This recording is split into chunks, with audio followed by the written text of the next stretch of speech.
আমাদের গন্তব্য কোথায়? আমাদের গন্তব্য হচ্ছে এখন হাসিল বাজার। চলুন হাসিল। পুরো স্কুলের পরে আমরা এখন চলে এলাম ব্যাসনাল বাজারে। বিক্রমপুরের এই দিঘির পাড় এই অঞ্চল কামারখাড়া আমার খুব পরিচিত, ছোটবেলায় অনেক এসেছে এখানে। এখন আমরা চলে এলাম কামারখাড়া বাজার। এখান থেকে যেতে হবে হাসিল বাজার, যেটা হচ্ছে পদ্মা নদীর পাড়ে অবস্থিত। চলুন পদ্মার পাড়ে যাওয়ার আগে আমরা একটু বাগবাড়ি বড়াল মাজারটা ঘুরে আসি, সেখান থেকে আমরা আবার পদ্মার পাড়ে হাসিল বাজারের দিকে রওনা হব। আপনারা যে দিঘিটি দেখতে পাচ্ছেন, এই দিঘিটির নাম হচ্ছে পয়সাগাঁও দিঘি। দিঘিটি দেখতে অনেক সুন্দর এবং দিঘিটি অনেক লম্বা, পাশে একটু কম কিন্তু লম্বায় অনেক বড়। এই দিঘিতে নাকি অনেক বড় বড় মাছ পাওয়া যায়।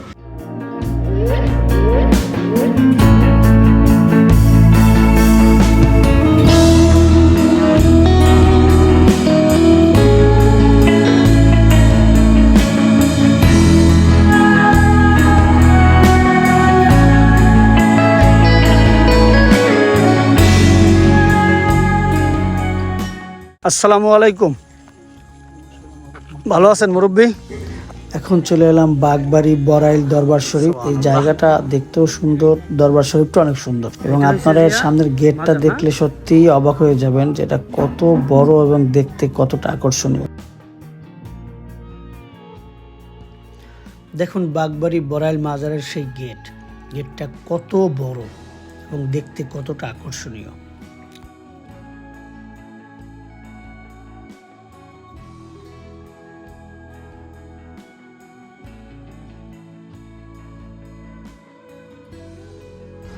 দর্শক, আমরা পদ্মার পাড়ে যাওয়ার আগে দেখতে পাচ্ছি দুটো ব্রিজ একসাথে, একটি গেছে একদম সোজা আর একটি বাঁয়ে।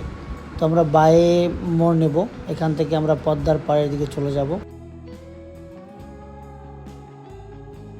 আর এই জায়গাটার নাম হচ্ছে জোড়া ব্রিজ নামে পরিচিত। এমনিতেই মুন্সিগঞ্জের বিক্রমপুরের এই জায়গাগুলো আমার কাছে খুব বেশি ভালো লাগে। তারপর আপনারা দেখুন ভিউটা কতটা সুন্দর। আমরা চলে এলাম পদ্মার পাড়ে সেই হাসিল বাজার। বাজারটি মোটামুটি কম বড় না, ভালোই বড় আছে। দিঘির পাড়ের পরে এটাই আমার কাছে নদীর পাড়ে বড় একটি বাজার। গোলাপ ফুল পরোটা এটা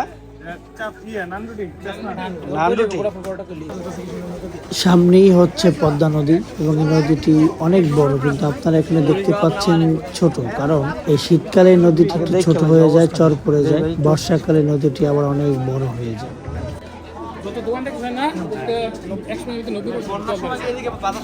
এলাকায় মানুষ কানে কমন লড়েই তো নাকি ডাক দিল সরে না, বুঝলাম না কিছু। এখানে আসার পরে আমি একটু বিক্রমপুরের ভাষায় কথা বলার চেষ্টা করলাম। এখানকার স্থানীয় মানুষের মতো হয়তো অতটা পরিপক্কভাবে বলতে পারিনি, তারপরে যতটুকু পেরেছি চেষ্টা করেছি।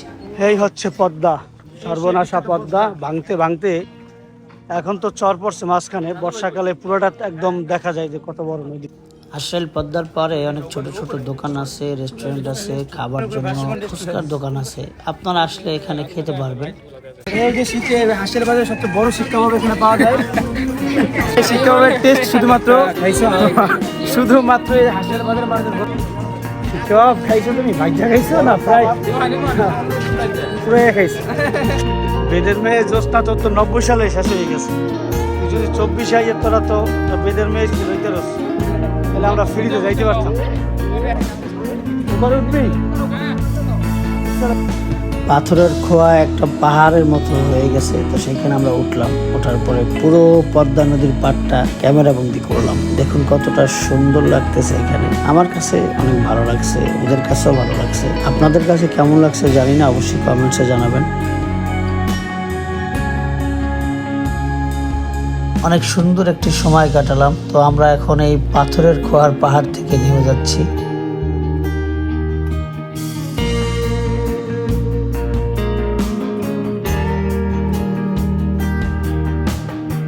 আমাদের আজকের ভ্রমণ আমরা এখানে শেষ করব, কারণ হচ্ছে সন্ধ্যা হয়ে গেছে, মাগরিবের আজান দিবে, অন্ধকার হয়ে যাবে। তো সকলে ভালো থাকবেন, সুস্থ থাকবেন।